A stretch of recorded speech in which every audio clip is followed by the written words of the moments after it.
नमस्कार दोस्तों, welcome to 10x trader. मैं हूं राजेश कुमार और इस वीडियो में बात करने वाला हूं जुबिलेंट फूड्स के क्वार्टर 1 के रिजल्ट के बारे में।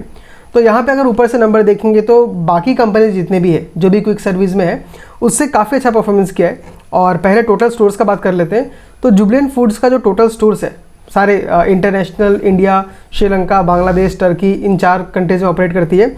उन सबको मिला के अगर देखें तो 3387 स्टोर्स है। और ये सिर्फ डोमिनोज का स्टोर नहीं है। जुबिलेंट फूड वर्क्स क्या करती है, आपका अलग अलग स्टोर्स को, मतलब अलग अलग क्विक सर्विस रेस्टोरेंट है उनको ऑपरेट करती है। उनमें से जो सबसे पॉपुलर है वो है डोमिनोज, फिर उसका डंकिन डोनट्स बोल के भी एक है, पॉपॉयज बोल के है, फिर एक चाइनीज़ रेस्टोरेंट है जो कि हॉन्ग्स किचन है। और मेनली ये 4 है। और श्रीलंका में एक है उसका श्रीलंका में नहीं, टर्की में उसका कॉफ़ी बोल के एक ब्रांड है जो कि काफ़ी अच्छा खासा ग्रो कर रहा है। तो ये 4-5 क्विक सर्विस रेस्टोरेंट्स है, इन सब के ऊपर ऑपरेट करती है। और इसका खुद का, मेरे ख्याल से इसमें हॉन्ग्स किचन खुद का है, बाकी सब इसका बाकी मतलब बाहर किसी कंट्री का फ्रेंचाइज ओपन कर रही है। जैसे डोमिनोज इसका खुद का कंपनी नहीं है, किसी और कंपनी, शायद यूएस की कोई कंपनी है, उसका फ्रेंचाइज लेके यहाँ पे ऑपरेट करती है। तो इंडिया में अगर देखेंगे तो इसका 2240 स्टोर्स जो है आपका डोमिनोज का है, पॉपॉयज का 60 है, हॉन्ग्स किचन का 33 है और डंकिन डोनट्स का 29 स्टोर्स है। इनमें से इस क्वार्टर में 67 स्टोर्स ओपन किया है डोमिनोज का। और बाकी आपका अगर देखेंगे तो पॉपॉयज का 1 स्टोर बंद किया है, डंकिन डोनट्स का 2 स्टोर बंद किया है। तो ये पॉपॉयज का और डंकिन डोनट्स जो है, जैसा गोल गोल शेप का होता है, वो इंडिया में उतना पॉपुलर नहीं है। इंडिया में पिज्ज़ा बहुत ज़्यादा बिक रहा है, बट ये सब चीज़ बहुत ज़्यादा बिक नहीं रहा है। नेक्स्ट अगर देखें ग्रोथ कितना किया कंपनी ने, तो पूरा सब कुछ मिलाकर देखें तो कंपनी ने लगभग 20% या 23% के आसपास ग्रोथ किया है। तो ग्रोथ काफ़ी अच्छा खासा है अगर बाकी कंपनी से कंपेयर करूँ। जैसे वेस्ट लाइफ हो गया, मैकडोनल्ड, दिव्यानी इंटरनेशनल, KFC का, सफायर, फिर RBA जो बर्गर किंग का है, इन सारे के सारे का जो सेल्स ग्रोथ है वो लगभग 10-12% के आसपास ही है। और प्रॉफिट में उससे भी कम का ग्रोथ देखने के लिए मिल रहा है।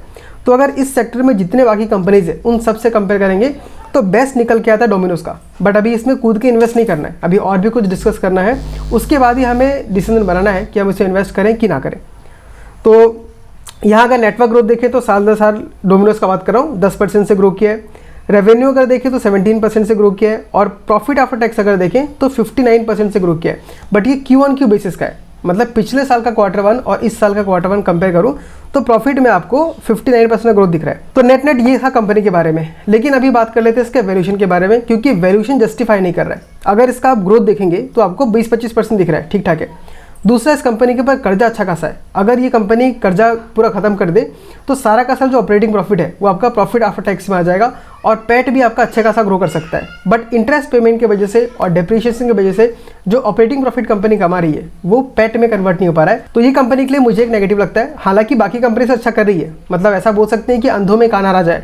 बट मुझे अगर कोई बोले कि बंदूक रख के बोले कि क्या तुम इसमें इन्वेस्ट करोगे, तो मैं भले ही गोली खा लूँगा बट मैं इन्वेस्ट नहीं करूँगा, क्योंकि बहुत ही अच्छा कोई इसमें फ्यूचर ग्रोथ का भी कुछ वैसा स्कोप नहीं दिख रहा है। कंपनी बोल रही है कि हम हर साल 10% से ग्रो करेंगे, तो ऑफकोर्स अच्छा है। बट वैल्यूएशन अगर देखेंगे तो आपको जरा सा भी इसके ऊपर ट्रस्ट नहीं बनेगा। मैं आपको वैल्यूएशन दिखाता हूँ।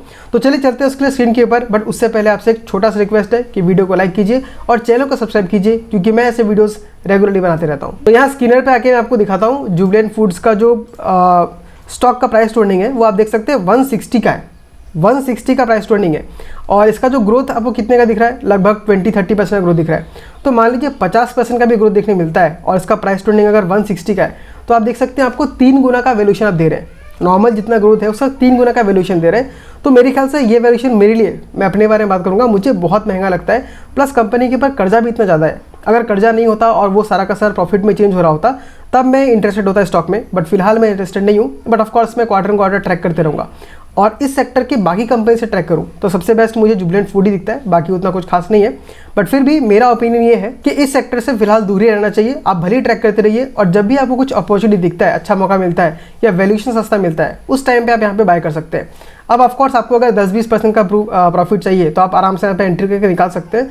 बट अगर आपको मल्टी बैग रिटर्न चाहिए तो मेरे ख्याल से जुबिलेंट फूड वर्क्स फिलहाल यहाँ पे अच्छा नहीं होगा। अगर हमारे पास कम कैपिटल है, हम रिटेल इन्वेस्टर है और वेल्थ को ग्रो करना है, तो हमें ऐसे कंपनी से इन्वेस्ट करना होगा जो आपको 2-3 साल में आपके पैसे को 3-4 गुना करके दे दे। और ये पॉसिबल है। अगर आप सही तरीके से प्ले करते हैं, कंपनीज को अच्छे स्टडी करते हैं, तो आराम से ऐसा पॉसिबल है। ऐसा मैंने खुद बहुत सारी कंपनीज में प्रॉफिट कमाया है। 1 साल के अंदर मैं दुगना पैसा तो कमाया है। अभी तक मुझे 10x बगैर में नहीं मिला है, क्योंकि मैं भी सीख ही रहा हूँ।